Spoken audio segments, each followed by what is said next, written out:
stories behind it. Look at the cows, my god. Do you know why Chinese celebrate Duanwu Festival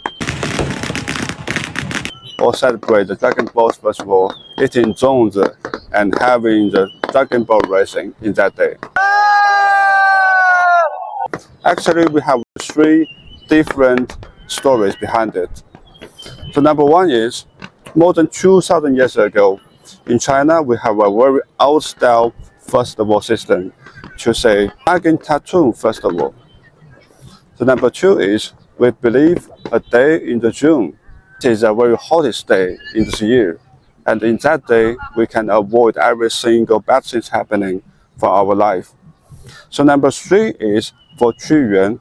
Qu Yuan was a very great guy before Han Dynasty. And he put himself into the river for his sacrifice. He wanted to save his country.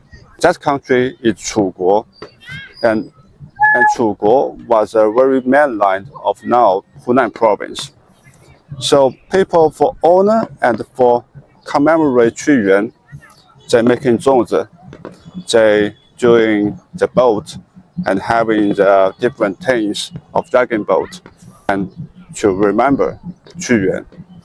So that is, so there are the stories why Chinese has to celebrate Duanwu Festival in this day, in every single year.